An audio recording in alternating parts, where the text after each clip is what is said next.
ನಿಮ್ ಮನೆಯಲ್ಲಿ ಈ ರೀತಿ ನುಗ್ಗೆಕಾಯಿ ಸಾಂಬಾರ್ ಮಾಡಿದ್ರಿ ಅಂತ ಅಂದ್ರೆ ತಟ್ಟಲ್ಲಿ ಒಂದು ತುತ್ತು ಬಿಡಲ್ಲ, ಅಷ್ಟು ಖಾಲಿ ಮಾಡ್ತಾರೆ, ಅಷ್ಟು ರುಚಿಯಾಗಿರುತ್ತೆ.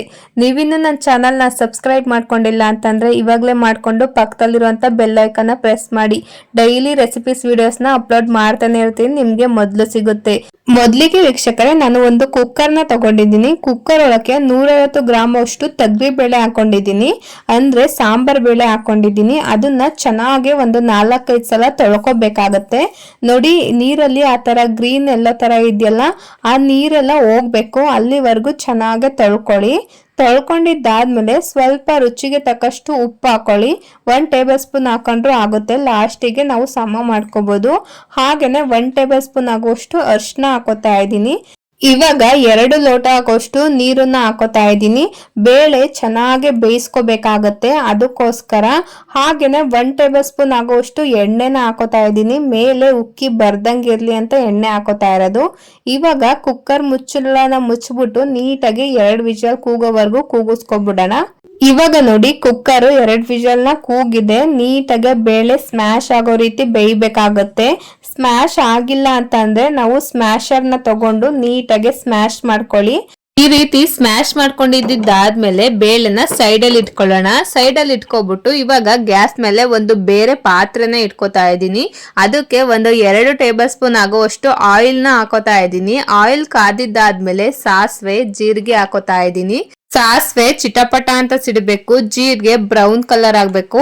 ಆ ರೀತಿ ಎಣ್ಣೆನಲ್ಲಿ ಫ್ರೈ ಮಾಡ್ಕೋಬೇಕಾಗತ್ತೆ. ನೋಡಿ, ಆ ರೀತಿ ಫ್ರೈ ಮಾಡ್ಕೊಂಡಿದ್ದಾದ್ಮೇಲೆ ಒಂದು 5 ಪೀಸ್ ಬೆಳ್ಳುಳ್ಳಿನ ಹಾಕೋತಾ ಇದ್ದೀನಿ.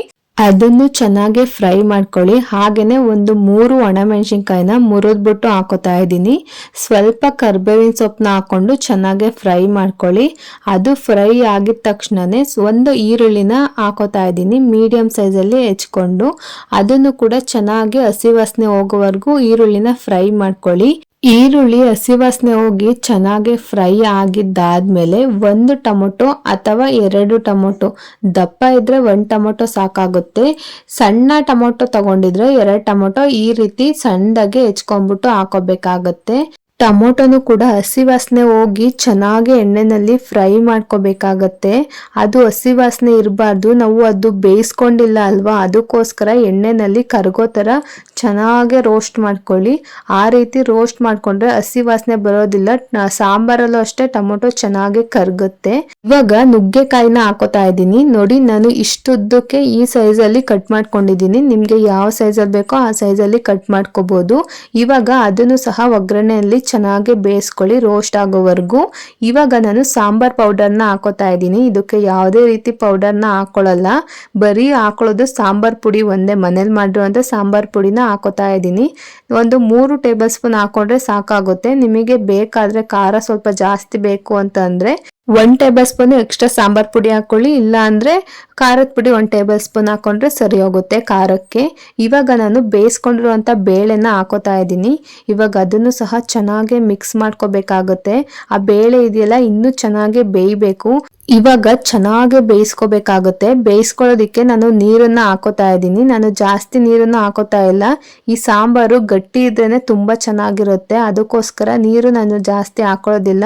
ಕುಕ್ಕರ್ಗೆ 1 ಲೋಟ ನೀರು ಹಾಕ್ಬಿಟ್ಟು ತೊಳೆದು ಹಾಕೋತಾ ಇದ್ದೀನಿ.